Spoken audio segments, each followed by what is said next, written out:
Bonjour à tous et à tous.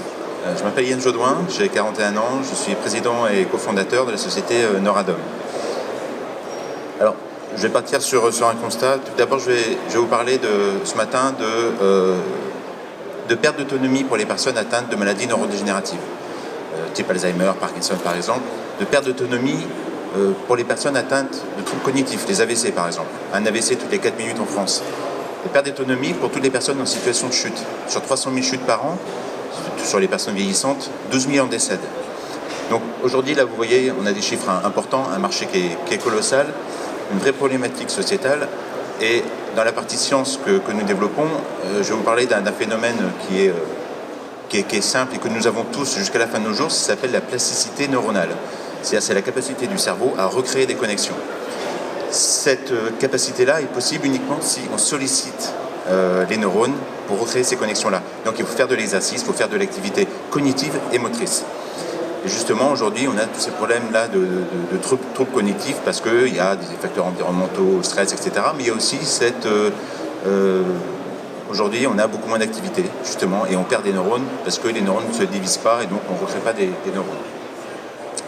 Donc nous, ce qu'on propose, c'est une solution qui va permettre justement d'activer cette plasticité neuronale, c'est pas facile à dire. Et en fait, c'est vraiment d'utiliser les outils qui existent aujourd'hui, mais surtout de créer des programmes médicaux adaptés aux pathologies.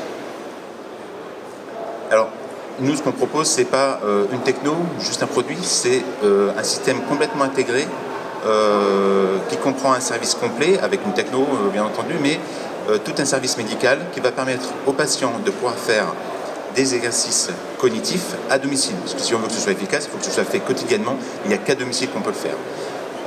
Donc en fait, on installe un système basé sur la réalité augmentée chez le patient et on lui fait faire des exercices de manière complètement autonome chez lui, tous les jours, une fois, 2 fois par jour, selon des temps et des durées en fonction de sa pathologie, son degré dans la pathologie.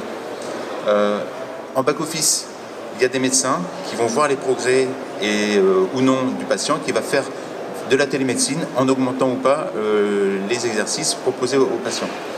Il y a un support dédié aussi pour répondre aux questions. C'est nous qui faisons tout, la maintenance, l'installation, absolument tout, comme une box si vous voulez. C'est-à-dire que vous vous occupez de rien, vous avez un numéro de support et après nous on s'occupe de tout. On s'occupe aussi des réservations pour les taxis, etc., pour amener les patients chez les praticiens. Voilà. Le système de réalité augmentée est basé sur un capteur qui fait une vingtaine de centimètres, qui peut être à l'horizontale ou à la verticale, qui se connecte à la télé du patient et qui va permettre d'interagir avec le patient. Donc en fait, il n'y a aucun capteur installé sur le patient, il y a uniquement ce capteur de mouvement 3D qui va permettre de modéliser la pièce et le patient et qui va pouvoir interagir entre l'écran et lui pour faire des exercices cognitifs avec un vrai rationnel médical. Cette techno-là, c'est une techno propriétaire. Alors, ça ressemble un petit peu à la Kinect de Microsoft, à la différence que là, on est, je pense, 2, 3, 4 ans plus loin que la Kinect. On est sur un système beaucoup plus robuste, beaucoup plus fiable et beaucoup plus précis que ce que propose la Kinect. Le marché, on le connaît, il est exponentiel, les maladies neuro explosent. En revanche, au niveau de la concurrence, justement, je vous parlais tout à l'heure de la Kinect, toutes les solutions concurrentes sont basées sur la Kinect. D'ailleurs, chez le patient, il n'y a pas de solution concurrente. Il n'y a que des solutions un petit peu dans des EHPAD, des choses comme ça, mais il n'y en a pas. Donc là, c'est vraiment notre force, c'est d'avoir ce dispositif-là qui est unique au monde. En fait, c'est cette techno-là qui est vraiment unique. Et ce qui est très important, c'est que ça tourne avec un petit PC portable, parce qu'il y a des algorithmes derrière qui sont extrêmement puissants et très légers à faire tourner. Notre business model, c'est un business modèle mixte. En fait, on s'adresse à des populations individuelles, donc ça va être de l'abonnement mensuel. Peu importe la pathologie et la durée, ce sera un abonnement fixe, comme une box, encore une fois. L'abonnement collectif, où là, on va pouvoir l'installer en EHPAD. Par exemple, alors ça c'est très intéressant parce que dès la conception du dispositif, on est parti sur la possibilité d'avoir 2 personnes sur le même dispositif pour faire de l'émulation positive entre eux. 2 patients, par exemple, ou un patient et son petit-fils, voilà, pour recréer la stimulation quotidienne et du lien social.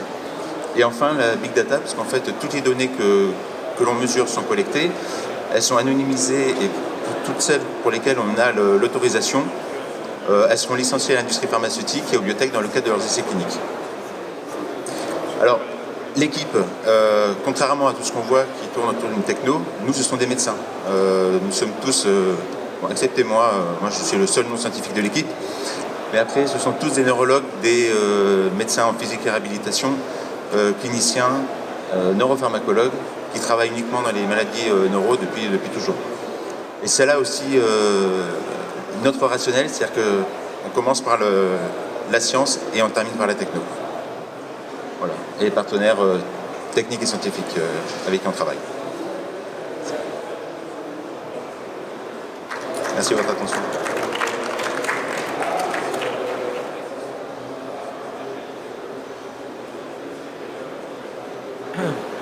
Juste dans tous ces domaines-là, il y a déjà beaucoup de concurrents, disons, avec des choses sur les téléphones mobiles, qui sont positionnés depuis très longtemps et qui fonctionnent. Et l'un des problèmes, c'est justement la partie côté ludique, finalement, de l'application. Là, on a vu de l'infrastructure, en particulier c'est Yachtley qui fait, je dirais, votre partie 3D. Comment vous apportez finalement ce côté ludique qui fait que par rapport à une application sur mobile, ça sera la vôtre qui sera choisie et qui sera rémunérée. On ne travaille pas sur la tablette, on travaille vraiment sur un système sans capteur. Ça, ce qui est très important, c'est que lorsqu'on est à des populations en situation de handicap, par exemple les Alzheimer, dès lors que vous leur mettez des capteurs sur eux, que vous les mettez en institut, en établissement pour faire de la réhabilitation, ils vont être pollués par l'environnement et la réhabilitation n'aura aucun effet. Donc il faut qu'ils restent à domicile et il ne faut pas d'artifice extérieur. C'est pour ça que lui, il n'a rien sur lui, il a son écran de télé, il a l'habitude avec lequel de vivre au quotidien, et là l'interaction se fait là. Si on commence à lui mettre des outils, des tablettes, etc., on va perturber l'exercice. En plus de ça, on va se limiter, parce que là on est sur... là on voit un exercice justement sur une personne qui fait des exercices. Par exemple, hier on avait la démo sur le stand d'Agoranov. Donc c'était un jeu basique, Space Invaders, où la personne faisait ça avec le bras pour faire bouger le vaisseau et détruire les autres petits vaisseaux qui descendaient. Sans s'en rendre compte, la personne faisait de la réhabilitation du membre supérieur. Voilà. Et tout le monde avait bien apprécié la présentation parce que c'était rigolo, c'était ludique, etc. Voilà. Pour les big data et l'envoi des données, vous gérez la partie privée, justement. Vous abordez la partie vie privée dans une solution comme celle-ci. Alors, la partie vie privée, alors, justement, on est face à une population qui est en situation de handicap, qui est diminuée. On a ce qu'on appelle alors, on va faire appel au serveur de labellisé santé, bien sûr. Et surtout, dans le contrat, on a un contrat, ce qu'on appelle géométrie variable. C'est-à-dire que tous les ans, il y a une clause, justement, qui est liée à ça, qu'on doit remettre à jour comme un avenant, si vous voulez. Parce que vous avez un AVC aujourd'hui, mais si vous refaites un AVC dans un an, vous n'êtes plus capable de signer, vous n'avez plus les capacités. Donc vous avez un tuteur qui va venir signer à votre place et qui peut être contre, justement, la diffusion de ces données-là.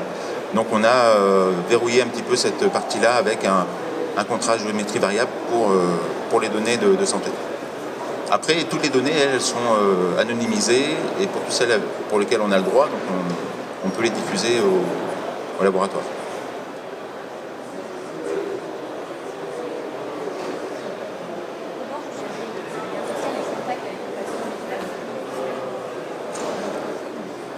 Le contact avec le patient ? Alors, il y a plusieurs choses. Les médecins en back-office, eux, ils voient quotidiennement les résultats de son patient. Donc, il peut interagir avec lui. Donc là, il le suit vraiment quotidiennement. Aujourd'hui, un neurologue, il voit son patient une fois par an. Aujourd'hui, ce sera du quotidien ou de l'hebdomadaire. Donc, il y a un véritable suivi. Neuradome aussi fait le suivi des patients et voit si le praticien suit son patient. Sachant que nous rétribuons aussi le praticien pour être sûr qu'il suit son patient. Après, les aidants aussi ne sont pas laissés pour compte, puisqu'en fait, il y a une application mobile qui est faite pour eux, du type, ben voilà, votre papa a fait son exercice aujourd'hui, il a fait tel score, mieux qu'hier, etc. Ou alors, ça fait 2 jours qu'il n'a pas fait son exercice, voilà. Et là, on garde le lien pour savoir exactement ce qui se passe.